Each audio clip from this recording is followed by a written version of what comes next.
خیلی ممنونم که تا اینجای برنامه با ما بودید و این قسمت گذرنامه ما مسقط، کشور عمان و این فضای جذاب و کارگاه ساحل رسمساز تا اینجا رفتیم سال که اون اتفاق افتاد و بوشهر رو رفتی بوشهر، شیراز نشستی گریه کردی و پرواز به مسقط.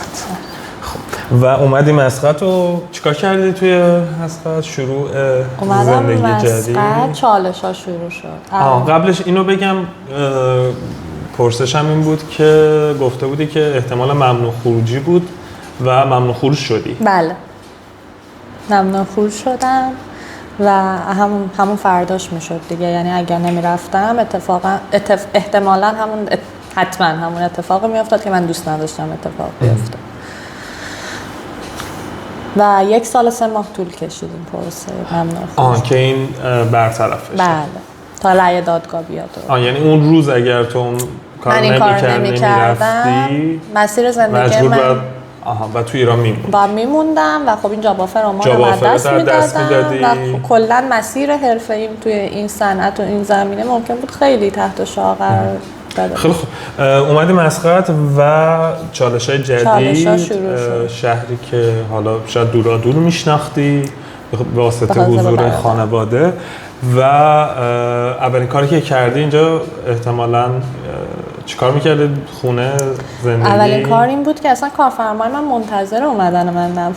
یعنی اینطوری بود که شما چرا اینجایی؟ گفتم که من اینجام دیگه، بیایم با هم کار کنیم. گفتی که من رسیدم مسقطم. بعد خب مثلا یه سری قوانین کار اینجا وجود داره، این که حالا اون موقع خیلی بیشتر هم بودن، یه ذره تعدیل شد. مثلا کارفرما وظیفه داره که شرایط مسکن شما رو فراهم بکنه، شرایط خورد و خوراک شما رو فراهم بکنه، ویزای کار شما و بیمه رو فراهم بکنه و از تایمی که شما پاتون رو میذارین توی فرودگاه باید کیر بکنه از همه این شرایط. یه سال تو با ویزای کارت که نیومدی اینجا، ویزای توریستی اومدی، چقدر زمان داشتی تا بمونی؟ 1 ماه. 1 ماه فرصت داشتی؟ بعد تا 2 ماه میشد اون موقع تمدید کرد. یعنی 1 بار میتونستی تمدید؟ 1 بار میتونستم تمدید. و اومدم و چالش‌هایی از همون تو فرودگاه شروع شد دیگه. دوز دوم واکسن 2 هفته نگذشته و بری قرنطینه 2 هفته.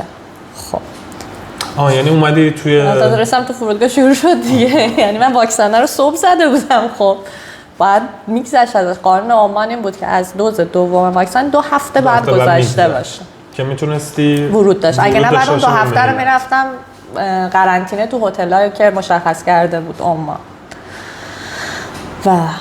و رفتی هتل و 2 هفته نرفتی تو هتل؟ نه، صحبت کردم راجع بهش با تو فرودگاه، یعنی گفتم که این شرایطی بود که به وجود اومده و من اصلا شرایط رفتم به هتل ندارم. گفتن چرا پول ندارم، چجوری برم هتل الان؟ که یه ذره که احساس کردم نه واقعی انگار داستان چیز کردن، کمک کردن به چیزا پروسه که حالا بذار ببینیم میتونیم چیکار کنیم، استثنایی میتونیم پیدا کنیم. نه، در نهایت من نرفتم و کمکم کردن که بیام بیرون. اومدم بیرون، خب کجا برم از فرودگاه؟ یعنی هیچ. برادر منم شرایط زندگیش همین شرایطی بود که میگم دیگه، یعنی کارفرما بهش یه جایی رو داده بود و خونه اشتراکی بود و قابلیت این نبود که من برم بهش جوین بشم و خب همه این چالش‌ها. اون آقایی که کارفرمای من بودن، حالا خدا خیرشون بده، توی اون شرایط کمک کردن و مدیریت بحران کردن و اومدن دنبال من و منو بردن یه هتلی. اولش بذارین نگم اینجاش، رفتیم یه هتلی، بعد 10-12 روز اونجا بودم تا کارفرمای من بتونه اون شرایطی که باید مهیا بکنه واسه ادامه همکاری مهیا بکنه، چون ایشون هم سورپرایز شده بودن، یعنی عملاً تصمیمم باز شده بود ایشون هم سورپرایز بشن و خب برای همکاری کردن. حالا یه جایی رو به عنوان اکومودیشن، حالا خوابگاه یا چیزی که به اصطلاح اینجا گفته میشه اکومودیشن، تهیه کردن. محل اقامت کارکنانشون. آره. و من شروع کردم به زندگی کردن توی اونجا. یه خونه 2 خوابه که من به نزدیک به 6-7 نفر که نمیشناسم باهاشون همخونه بودم، چون همکارای من بودن و از ملیت‌های مختلف. بعد پاکستانی مثلا نپالی، بعد آقا اصلا فرهنگ اصلا غذا درست می‌کنه. من دیگه نمیتونستم برم تو آشپزخونه، بوی غذاها خیلی برای من عجیب و غریب بود، یعنی چالش‌های این مدلی رو هم داشتم. تا شروع کردم کار کردن و توی فضای جدید با یه زبون جدید با یه فرهنگ جدید توی کشور جدید.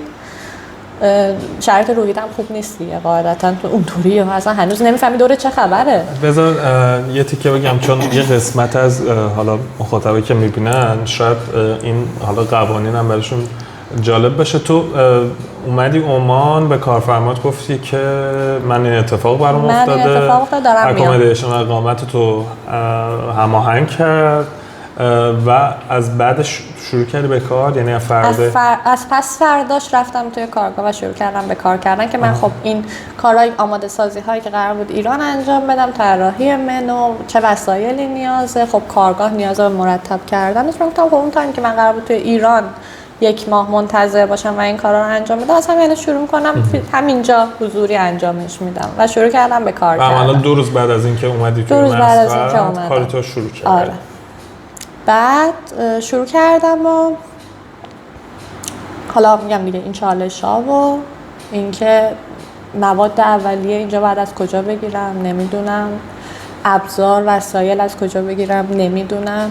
اصلا اون مواد اولیه که من باش ایران کار میکردم کاملا زمین تازه، اون کیفیت رو نمیگم بهتر یا بدتر ولی کیفیت فرق میکنه، خروجی ها فرق میکنه. میدونستی که با چه من با ایران میدونستم ولی اینجا نمیدونستم، هر چی درست میکردم حالا خراب میشه، مثل یه آدم کاملا تازه کار بودم که ولی یه مسئولیتی هم بهم سپرده شده و بهم اطمینان هم اونقدر نیست دیگه. یعنی من تازه اینجوری هم اومدم، آره اینجوری هم اومدم دیگه. یعنی تو اول ماجرا من زدم همه چی رو خراب کردم، برنامه‌ریزی کارفرما رو. خودش منو توی موقعیت بد قرار داد، ذهنیت طرف عوض میشه ناخودآگاه و بعد اون ذهنیت رو هم تلاش می‌کردم مدیریت کنم که نه، در مورد کار تو قراره همه چی خوب پیش بره، حالا هر اتفاقی که افتاده این برای منه، در مورد کار تو چیزی تغییری نکرد ولی خب سخت.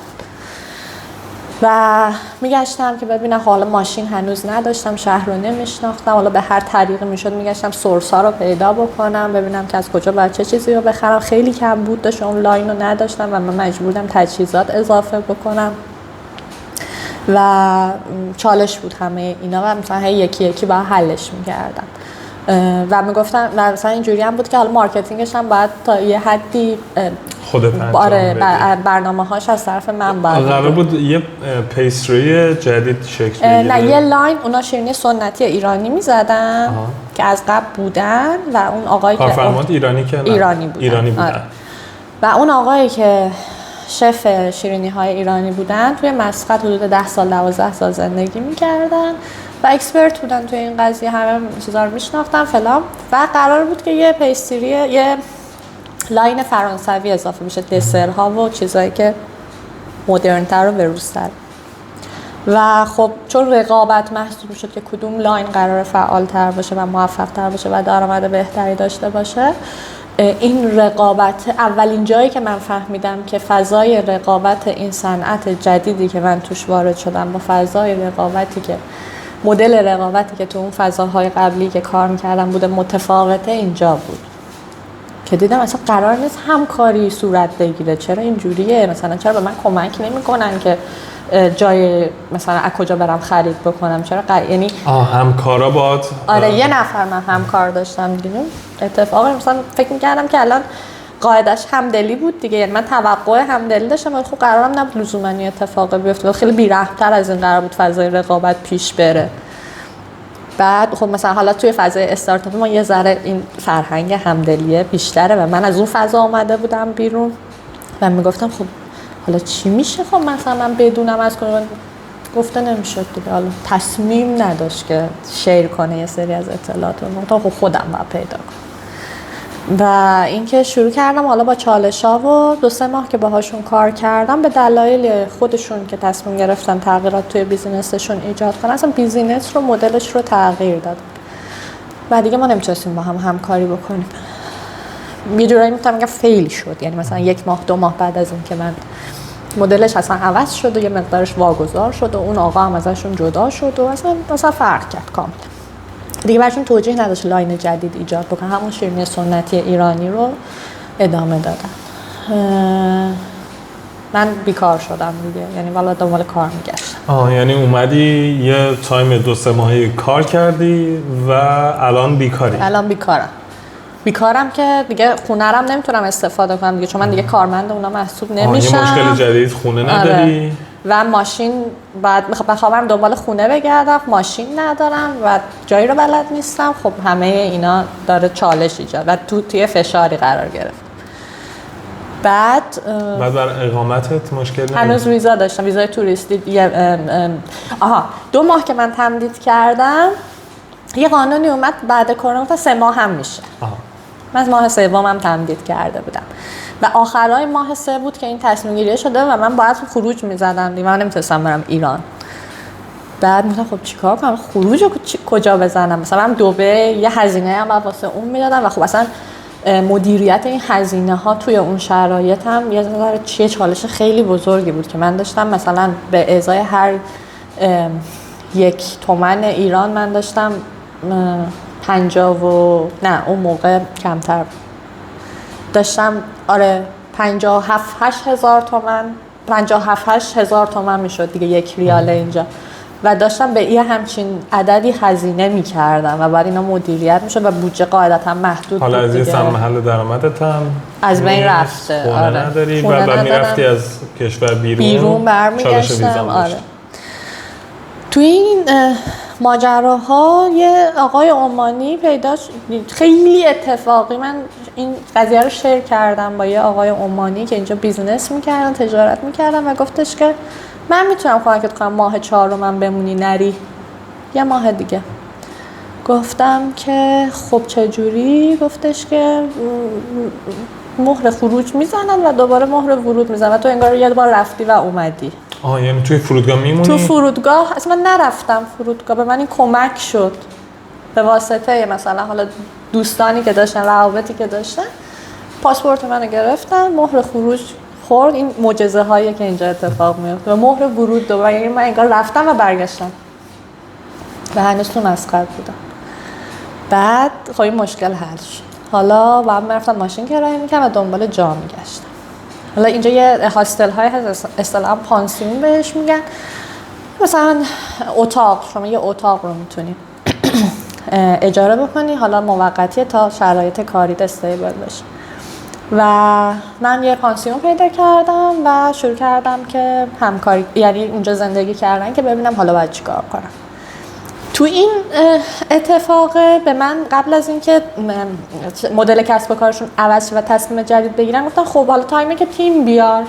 من یه آدم دیگرم آوردم، یعنی علاوه اینکه خودم بیکار بودم یه آدم دیگه هم کنار من آورده بودم که بیکار بود و من بعد از اونم ساپورت می‌کردم. یعنی 2 نفر بودیم. اونم از ایران اومده بود. آره اون خانمم از ایران اومده بود و خب به حرف من اومده بود و اومده 1 هفته بیشتر نبود توی فضای کسب و کار و حالا ما 2 نفر بودیم، یعنی دیگه 1 نفرم من نبودم. خب این خیلی عالی شد که اما خرج یه نفر دیگه هم حالا تا یه حدی باید ساپورت کنم، چون بنده خودم واسش یه چیز بود دیگه، یه شرایط غیر قابل پیش بینی بود و آمادگی مدیریت کردنشون نداشت. حالا مثلا توی فضای همدلی با هم پیش رفتیم، پانسیون گرفتیم و شروع کردیم با هم دنبال کار گشتن. شنیدیم که حالا واسطه برادرم و دوستاش که توی این فضا بیشتر کار کرده بودن، شنیدیم که یک هتل شانگریلا مسقط یه اگزیکیوتیو شف ایرانی داره. اگزیکیوتیو شف میشه بالاترین رده آشپزخونه، بالاترین فرد توی رده بندی آشپزخونه، یعنی نفر اول آشپزخونه. درست. اگزیکیوتیو شف ایرانی داره به اسم شف حامد قائدی. گفتیم که خب ما 1 نفر الان بتونه این شرایط رو درک بکنه که واقعا چقدر درام قضیه، همین آقا میتونه باشه. و خیلی با دشواری واقعا مثلا سعی کردیم که باشون ارتباط بگیریم. خب خیلی مشغول بودن، نمیشد دسترسی بهشون پیدا کرد و اینکه خب همه ازشون کمک میخوان قاعدتا دیگه، و اینکه خب بابا معتقدش میگن که به من کمک کن، من الله شرایطی که ارزش داره که بهم کمک کنی. و باهاشون ارتباط گرفتیم و ایشون ما رو معرفی کردن به هتل کمپینسکی که بریم اینترویو بدیم و ببینیم که حالا میتونن، چون اونا یه چیز داشتن، یه پوزیشن پیستری شف داشتن که میتونستن مصاحبه ازم کردن و تست و فلان و گفتم اوکی قبوله. بعد مثلا یه هفته 10 روز گفتن قبوله، ولی شما منتظر یه ایمیل باشی از چیز که اپروو، از کمپانی که اپروو نهایی رو بهتون بده. گفتم که باش و من 3 ماه منتظر این ایمیل بودم، یعنی فقط نشسته بودم و نگاه میکردم، هر روز رفرش میکردم که این ایمیل بیاد. و چجوری موندی این بازه رو؟ دوباره خب من یه 3 ماه دیگه داشتم دیگه. خروج کرده بودی و یه 3 ماه یه دیگه 3 ماه دیگه داشتم. به قول مامانم وقتی که داشتیم بعداً به این پروسه نگاه می‌کردیم میگفت همین که شما میگی با توجه به اتفاقاتی افتاده بود قاعدتاً نباید مسقط باشه، هنوز باید تهران می‌موندی مثلا رو بال فرشته ها، یعنی یه سلسله از معجزه اتفاق افتاد که من مثلا تو اون 6 ماه بودم اونجا. بعد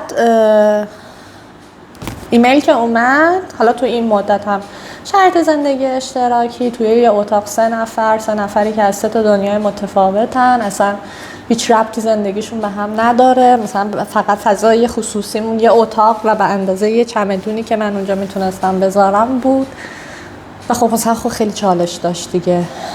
بعد تحمل کردم و تا ایمیل که اومد خب من منتقل شدم به فضای اکامودیشن هتل و مثلا مشکل جا برطرف شده بود اینطوری و مشکل ویزا هم برطرف شده بود و شغل همینطور. خب خیلی شرایط ایدئال بود. من رفتم و شانسی داشتم که توی فضای بین‌المللی با یه آدمای خیلی حرفه‌ای توی کمپانی آلمانی که مثلا 125 سال سابقه برندشه و خیلی جذاب بود. چی بود اسمش؟ کمپینسکی. آره. بعد شروع کردم اونجا کار کردن، رسیده بودم به یه جایی که حالا یه اتاق اختصاصی حداقل داشتم تو فضای اختصاصی، مثلا زندگی توی یه اتاق رو میتونستم برای خودم داشته باشم و وارد خب یه چالش جدید شدم. حالا تا محیط کار قبلی حداقل به خاطر اینکه ایرانی بودم من میتونستم فارسی مقداری از کارامو پیش ببرم، حالا یه قسمتیش انگلیسی بود. چرا انگلیسی بلدم، 2 سال انگلیسی خونده بودم، چون مثلا یه پلن مهاجرت به کانادا هم داشتم، ولی انگلیسی که خونده بودم خیلی با انگلیسی که قبل ازش استفاده کنم فرق می‌کرد، اکسنت‌های مختلف، لهجه‌های مختلف و دوباره توی فضای جدیدی که دیگه اصلاً اکسپرت محسوب نمی‌شدی توی اون لول و آدم‌های جدید، ملیت‌های مختلف هم چالشش اضافه شده بود دیگه، چون ما حداقل من توی ایران شانس این نداشتم که با نشنالیتی‌های مختلف سابقه کاری داشته باشم و نمی‌شناختم اصلا این فضا رو و با تصور اون فضاهای قبلی که داشتم کار میکردم من وارد آشپزخونه شدم و اصلا نمیدونستم که چقدر قراره فضای آشپزخونه فرهنگ کاری توش متفاوت باشه، هیچ آیدیایی نداشتم ازش. 1 سال من اونجا فعالیت کردم و تقریبا میتونم بگم که مثل سربازی بود. یعنی اون 1 سال مثل 1 سال سربازی که یه آقایون تعریف میکنن، من نرفتم، اون چیزی که تعریف میکنم بر من اتفاق افتاد چون سیستم آشپزخونه مثل ارتشه و سلسله مراتب داره و همون دیسیپلین و سختگیری رو داره و اصلا جای خطا نداشت، جای اشتباه نداشت، فشار کاری زیاد، احساسات توش اصلا نقشی نداشت، بعد همیشه میتونستی استرستو مدیریت کنی. یه وقتایی اولین اشتباه آخرین اشتباه بود و برای من که تجربه کاریم از همه اون آدم‌ها خیلی کمتر بود، توی قرار گرفتن توی این پوزیشن خیلی چیز بود، سخت بود واقعا. شروع کردم فعالیت کردن و منتها چون که دوست داشتم و علاقه داشتم. اون 1 سال هم ادامه دادی؟ آره اون 1 سال ادامه. بعد اون 1 سال چی شد؟ اومدی بیرون؟ اومدم بیرون. خب من اومده بودم اینجا که یعنی اون فکره که من میخوام بیزینس خودم رو راه بندازم، چون ایران این کار کرده بودم و این چیزی بود که به زور دوباره از دستش داده بودم دیگه. یعنی من 3 بار تقریبا میتونم بگم که از فضای کسب و کار فاصله گرفته بودم و دوباره استارت زده بودم و این میشد 3مین بارش که من میخوام اون کاری که میخوام انجام بدم گفتم اولین بارش به واسطه فوت پدرتون بود. دومین بار به خاطر ازدواج و سومین بار هم به خاطر پروسه مهاجرتم و جدایی همزمان جدا شد. و گفتم که خب دوباره شروع میکنم اینجا. 1 سال موندم که سلیقه بازار رو بشناسم، ببینم بیزینس اینجا شرایطش چیه، آدما چی میخوان. به انتخاب خودت اومده بیرون یا چالش داشتم با فضای کارم؟ یه قسمتیش به دلیل چیز بود، به دلیل ناآشنایی من به فضای کار بود و اشتباهاتی که قاعدتاً انجام داد و مثلا دور نمیدیدمش، قاعدتاً اتفاق میافتاد. یه قسمت زیادیش هم چیز بود، من نمیدونستم وارد یه فضایی شدم که اصلا بر اساس حاشیه میچرخه. یعنی یکی از همکارام خیلی جالب بود، من سوریه‌ای بود، گفت ساحل تو آشپزخونه وقتی کار میکنی باید فکر کنی که توی محیط جنایی هستی و قرار نیست به کسی اطمینان کنی، قرار نیست. و من از یه فضای فرهنگ کاری اومده بودم که اصلا بر پایه اطمینان بود، بر پایه چیز پیش می اومد، حتما اشتباهاتش خیلی بیشتر میشد و این اشتباهات هم باعث میشد که نارضایتی من از فضای و نارضایتی تیم از من. آره. و خب هر روز من داشتم یاد میگرفتم و اصلاح میکردم، ولی یه موقعی پیش میاد که دیگه حالا سوالم اینه که خودت اومده بیرون یا داشتم تلاش میکردم بمونم، ولی شرایط دیگه اجازه، یعنی من اگه به انتخاب خودم بود شاید مثلا 4 ماه دیگه هم و وارد یه مرحله دیگه شده. این چه سالیه داریم در مورد صحبت میکنیم؟ این سال 1400 من اومدم مسقط. این راجع به مثلا 1401 الان 1401 و اومدی بیرون از اون کار. آره و چه اتفاقی افتاد؟ و هنوز ممنوع خروجم. این همون 1 سال و 3 ماه پر نشد. 3 ماه دیگه ازش مونده دیگه. هنوز ممنوع خروجم. ویزا چی کار کنم دوباره همون چالش دوباره همون چالش خونه، ویزا. و گفتم خب اینطوری نمیشه و من میخوام بیزینس خودم را بندازم. احساسی مشورت کردیم. حمایت خانواده واقعا اینجا نقش پررنگی داشت که گفتن که خب یه سرمایه‌گذاری ملک می‌کنیم و به واسطه سرمایه‌گذاری ملک شما که ویزا داشته باشی و خب این چالش ویزا برطرف میشه، به علاوه که تو همون ملک شما میتونی فعلا زندگی کنی حالا تا بیزینس رو راه اندازی بکنی. ما سرمایه‌گذاری ما یه این همینجاست؟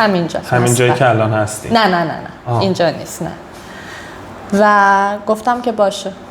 مامانم گفتش که خب من مثلا پول رو برات میفرستم ولی خودت باید بری خونه رو پیدا کنی بخری و من تا عمرم خونه نخریده بودم، حالا چه برسه که توی کشور دیگه بخوام این کارو بکنم. و این خونه رو خریدی؟ این خونه رو خریدم و نشستم شروع کردم تو همون خونه استفاده ازش کردم، زندگی کردم و حالا باید درآمد ایجاد می‌کردم دوباره.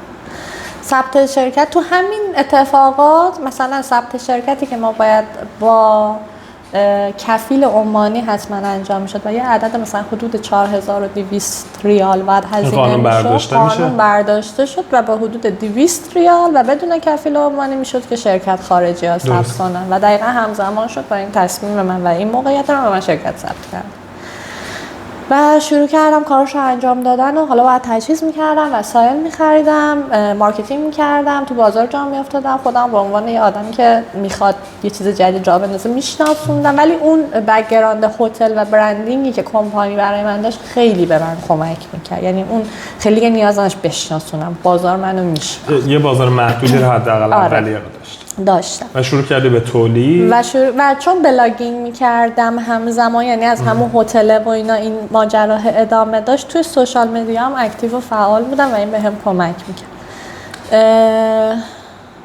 نه شروع نکردم تولید دیگه، یه 6-7 ماهی 3 ماه توی خونه بودم. حکم وکیلم برای من فرستاد که حکم طلاقت اومده و تو میتونی برگردی و کاراشو انجام بدی.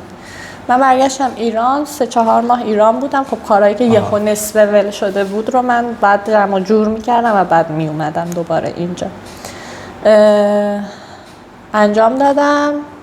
اومدم اینجا و شروع کردم دنبال جا گشتن که برای راه اندازی آشپزخونه. 3-4 ماه دنبال جا بودم تا یه جایی رو پیدا کردم که اینجا هستش. گفتم که خب خیلی سخت بود پیدا کردن اون شرایطی، هم مجموع شرایطی که با هم میخواستم، چون من میخواستم که خونه رو اجاره بدم که برام یه منبع درآمد نسبی باشه و بتونم یه چیز دیگر رو شروع بکنم. باید شرایط زندگی دوباره خونه داشتنم هم هندل میشد کنار آشپزخونه داشتم و من دنبال یه لوکیشنی بودم که همه اینا رو بتونه با هم نیازها رو پاسخ بده.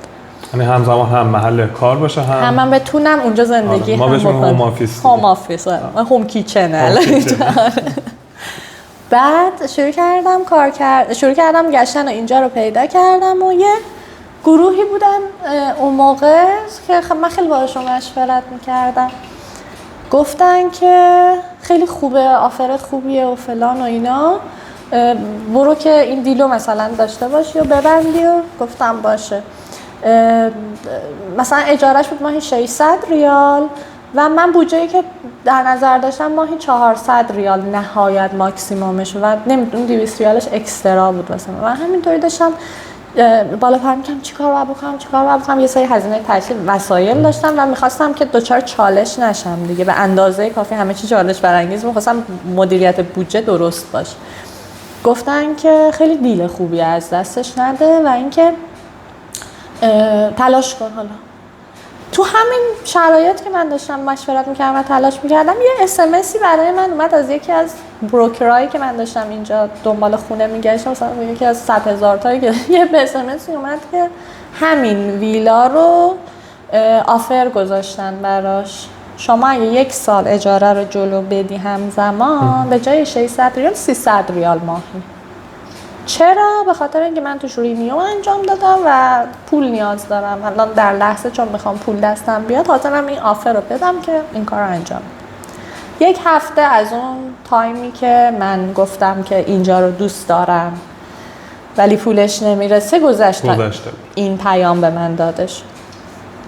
اومدم خیلی با اشتیاق به اون مثلا همون گروه گفتم که ببینی اینجور شد، چه جالب، این چه اتفاقی. گفتم آره بابا خیلی خوبه، برو سریع پاشو بیا بریم با هم قراردادشو ببندیم، ما هم کمکت میکنیم. گفتم که خب خوبه. پاشدیم رفتیم اونجا نشستیم و مامان من خب حقوقی دیگه، مامان من زنگ زد گفت ساحل سندو چک کن، آیدی کارت طرف و کمپانی اگه داره باید قرارداد می‌بنده این 3 تا باید به اسم 1 نفر باشه، اگه نه قضیه ریسکی میشه و خیلی دقت کن. مدارک و یادت نره چک کنم. نه ما خیال من خونه خریدم اینجا هیچی نشد، حالا این که دیگه دارم اجاره میکنم. گفت باش. من رفتم و نشستم اونجا و گفتم که میشه این مدارک رو بیاری من نگاه کنم. گفتن که خونه است نیست. گفتم به هر حال من نمیتونم، من 1 سال اجاره رو میخوام جلو بده، من نمیتونم امضا بکنم، اگر که فکر میکنین نمیشه خب من برم.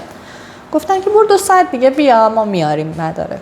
گفتم باشه. رفتم 2 ساعت دیگه اومدم و گفتن که نه اصلا ما نمیخوایم به تو اجاره بدیم و اصلا 350 تا اصلا 400 تا، یعنی یه ذره منو دچار استرس کردن که من دارم اینو از دست میدم و من خیلی خسته شده بودم واقعا. گفتم که نه خب رفته قرارداد رو بستی. قرارداد بستم و 1 سال اجاره رو جلو دادم. اومدم خونه بعد 2 ماه که همه چی سر جاش شکل گرفت. گفت یکی اومد جلو در گفتش که شما، مثلا من اجاره کردم اینجا، گفتش که اکی؟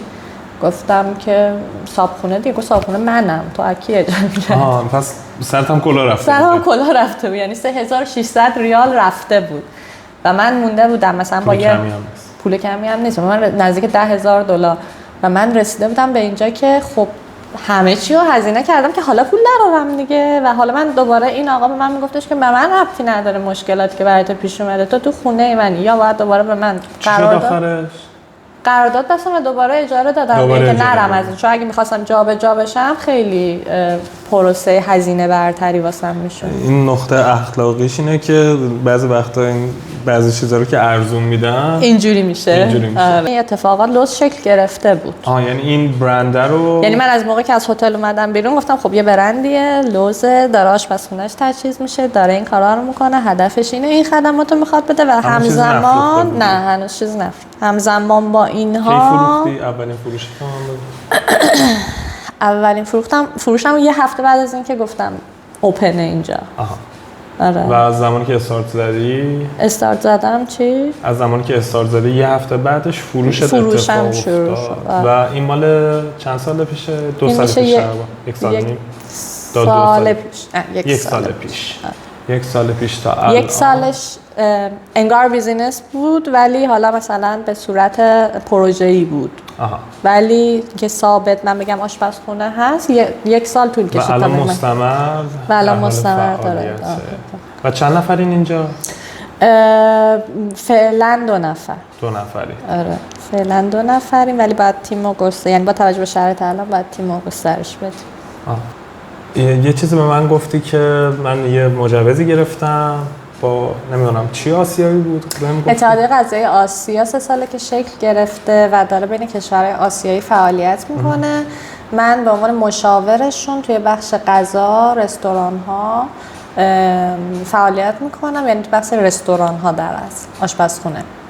و اینجا اولین شعبه‌شو داره راه اندازی میکنه، شعبه کوورکینگ اسپیسشو داره راه اندازی میکنه و شورومشو که شورومش حالا با تکنولوژی AI یه سری خدمات خاص قراره بده که خودش یه نوآوری حالا تو این صنعت محسوب میشه و من به خاطر اون بک‌گراندی که از فضای استارتاپ یا بیزینسی داشتم این جاب آفر رو گرفتم که باهاشون همکاری بکنم و اینو ایجادش بکنیم. یعنی توی مسقط قراره این کوورکینگ اسپیسه که یعنی یه سری آشپز میان، آشپز نه دیگه، بیزینس های مربوط به صنعت غذا، یعنی وارد زنجیره های تامین، حالا چیز بگیم زنجیره ارزششون هر چی هست. حالا یعنی میتونه قطعات باشه، میتونه لوجستیک باشه، میتونه مشاوره باشه، اپلیکیشن باشه، حالا هر چیزی از این سرمایه‌گذاری باشه. و این توی دلش یه آشپزخونه‌ای داره. به پیشنهاد من این اضافه شد که توی دلش یه آشپزخونه‌ای داره، چون من گفتم اگه شما اینجا رو یه فضای علمی در نظر بگیرید. این جای دیگه اتفاق افتاده؟ کجا؟ این مدلی که میگی این اولین بار، یعنی اتحادیه غذایی آسیا اولیشو داره توی مسقط. توی مسقط رو داره راه میندازه. حالا اینکه مثلا حالا سازمان‌های دیگه‌ای هم ولی توی مسقط که اولیشه و این اتحادیه هم اولین شعبه‌شو داره توی مسقط راه اندازی. حالا خیلی جالبه، ما امروز و دیروز که داشتیم صحبت می‌کردیم یه سندی دارن عمانیه به نام سند 2040 و یکی از موضوعات بحث امنیت غذایی و توسعه تو این حوزه است با توجه به حالا تکنولوژیایی که میتونه این پاورشون بکنه. اینم رفت از 4 تا صنعت اصلی که دارن روش سرمایه گذاری میکنن یکیش غذا. پس یکی از پلنایی که لوز داره که احتمالاً این رو هم حالا کنار کار خودش این مسیر رو هم پیش ببره و یه آشپزخونه به عنوان استودیو عکاسیه که لوکیشن آشپزخونه است، چون اینم وجود نداره توی مسقط، و آموزشگاه. آره. این قراره که این قسمتی باشه که لوز قراره با این اتحادیه همکاری بکنه. و کی فکر می‌کنی شروع به کار بکنه؟ 2 ماه دیگه. 2 ماه دیگه. یعنی برنامه اینه که 2 ماه دیگه. لوکیشنش اینا مشخصه؟ بله، لوکیشنش مشخصه. الان داره کارهای تجهیزش انجام میشه. میتونیم بگیم کجاست؟ آره، مسقط پاویلیون، ساختمان مسقط پاویلیون. لوکیشنش مسقط هیلزه توی مسقط. من نمیدونم کجا. منطقه مسقط هیلز و اسم ساختمان مسقط پاویلیونه. یه ساختمونیه که بیزنس سنتره. خیلی هم اتفاقا داشتیم صحبت میکردیم با دوستان، گفته بودن که مناطق مثل که لوکس هم هست. بله. خیلی هم و الان حوض احوال چطوره خود لوز؟ الان لوز حالش خوبه، داره بزرگ میشه، یه ذره داره رشد میکنه یعنی و نیاز داره که ازش مراقبت بشه توی این پروسه رشد. اتفاق بد چون خیلی نوپای هنوز اتفاق بدی واسش نیفته، مسیر رشدش درست طی بشه و اینکه تیمش بزرگتر بشه. توی بازار اینجا هم خدا رو شکر شناخته شده است. ایونت هایی که داشتم تا حالا با کمپانیا این منو مطمئن میکنه که دارم مسیر درستی رو میرم. 1-2 سال انتهایی بپرسم، اینجا سبک خرید مردم توی شیرینی چجوری ذائقه‌شون؟ بسیار علاقه‌مندن به شیرینی، خیلی زیاد، ولی همزمان این که دوست دارن چیزهای خاصی رو تجربه بکنن باید قیمت خیلی متعادل داشته باشه. این چالش بازار عمانه. و شبیه به شما کسی هستن مثلا استودیو این شکلی داشته باشن؟ نه. یعنی اکثرا حالت مغازه طوره؟ مغازه‌ای هست که خودش آشپزخونه داره و داره میفروشه، دیسپلی داره. یعنی شوروم هم جلوش داره که آره. مثلا بخوام اینا شرکت‌های بزرگ هستن، تو اسکیل من نیستن. بهترین شیرینی فروشی‌های مسقط غیر از خودتون؟ بهترین شیرینی فروشی مسقط غیر از خودم یه برند فرانسویه توی اپرا هاوس که شیرینیاش خوشمزه است. خب اینو قرار بریم حتما تست میکنم. آره. خب اسمش چیه؟ اسمش خاطر من خیلی تو اسم ضعیفه، ولی حتما بهتون میگم پیج اینستاش. و یه سری از کافه های هتل ها شیرینی های خوبی سرو میکنن. کجاست اینا؟ مثلا خود همون کمپینسکی کافه‌ای که داره یه دیسپلی داره، چون این چیز رایجه تو همه هتل ها یه کافه‌ای داره، یکی از مردم هم خیلی راغبن که بشینن اونجا و از کافه گردی مثل که خیلی جذابه براشون. یه سری برند جدیدم هستش که دارن فعالیت روی شیرینی خیلی حرفه‌ای میکنن، ولی به سبک بازار عمان و سلیقه بازار عمان که خیلی خیلی شیرینه. و مثلا اگه از من بپرسی من نمیگم دوستش ندارم، نمیگم خیلی خوبه، ولی خب سلیقه مردم و دارن کام فروش. کسایی که مثل شما بخوام وارد این صنعت بشن، صنعت حالا من بهش میگم حالا شیرینی و حالا همون لاین پیستری که تخصصته، چی کار باید بکنن وارد بازار عمان بشن و خوب بشه؟ چه نکاتی رو باید دقت بکنن؟ کجا اگر مثلا برگردی مثلا یک سال قبل اون کارا رو بگم شاید نمی کنی، به چه کارایی میکنی که شرایط تغییر بکنه؟ یکی این که خیلی دنبال این، یعنی این قسمتی که من تغییرش میدادم این بود که شاید خیلی دنبال خاص کار کردن نباشم و نیاز بازار رو پاسخ بدم واسه ایجاد درآمد بیشتر. ولی خب من اصلا استراتژیم این بود که اوکی چشم پوشی کنم از اون درآمد و بخوام که یه پوزیشن خاصی رو توی این مارکت برای خودم ایجاد بکنم، ولی شاید مثلا اون مسیر برای من درآمد بیشتری می داشت اگه انتخابش میکردم، ولی الان هنوزم راضیم از انتخاب. و اینکه صبوری، یعنی اصلا با بازار ایران نباید مقایسش کرد و خیلی باید صبر. همه دارن میگن خیلی باید صبر. حتی پشت صحنه امروز گفتن کلی بهم. چون من معتقدم که رشد بازار عمان شیبش اینه، ولی به محض اشتباه کردن سقوطش خیلی شدیده. آره. خیلی خوب. سوال آخرم اینه که ما توی ایران احتمالاً یه نسلی، شاید مثلا نسل زدمون دارن میبیننت و میخوام با اونا صحبت کنیم که احتمالاً سالهای 15-16 ساله‌ای هم هستن یا همون رنج 15 تا 20 که شاید یه جسارتی رو بخوان، یه جایی تو زندگی شاید مجبور شدن، شاید یه سری فشارات اتفاق افتاده براشون و شاید هم در آینده براشون اتفاق بیفته. میخوام با اونا صحبت کنم دیگه، همانم نه اونجا. آره. چقدر سخته. آره سوال سخته. سوال خیلی سختیه.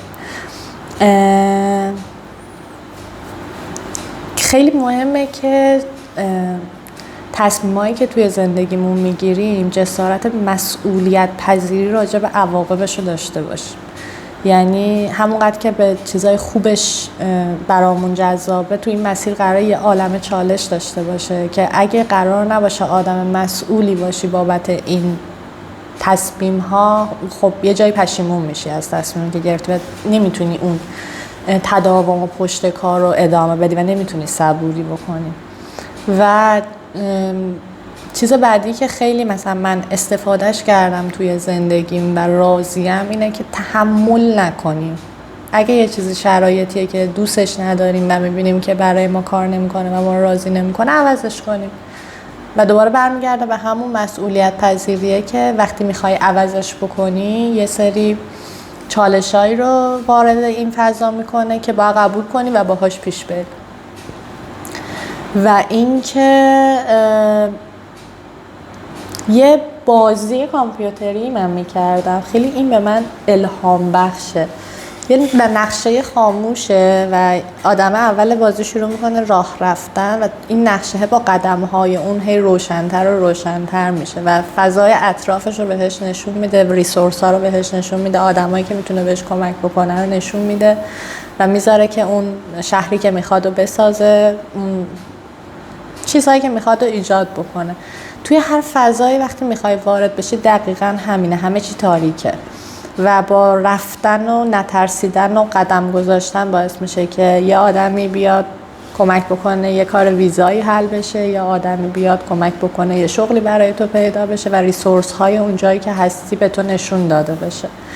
و اینکه جسارت این قدم اول و دوم و سوم و گذاشتن خیلی مهمه و تحمل ابهام داشتن. خیلی ممنونم، مرسی از اینکه وقت گذاشتی و میدونم فردام سفر داری، شبم هست بکنم ساعت 11 شده و خدمتت عرض کنم ممنونم که پذیرفتی این گفتگو رو با هم دیگه داشته باشیم. خیلی ممنونم ازت، خیلی ممنونم از شما که این برنامه رو دیدین، این قسمت از گذرنامه رو. و ما توی استودیو بگم یا کیچن باید بگیم؟ کیچن باید بگیم. اینجا لاین شیرینی هم کیچن میشه؟ کیچن دیگه، حالا پیستری کیچن، بیکری کیچن، کوکینگ کیچن. اینجا پیستری کیچنه؟ اینجا پیستری کیچن. اوکی. پس اینجا تو پیستری کیچن لوز هستیم و این فضای بامزه و باحالی که میبینید کلی ما قبلش هم اتفاقا شیرینی خیلی بامزه سال درست کرده و خوردیم. آره. و من بعد فکر کنم 5-6 ماه شکر خوردم و خیلی جذاب بود، خیلی لذت بخش بود گفتگو با ساحل و امیدوارم شما لذت برده باشید. خیلی ممنون باز که تا این لحظه نگاهتون رو به ما هدیه دادید.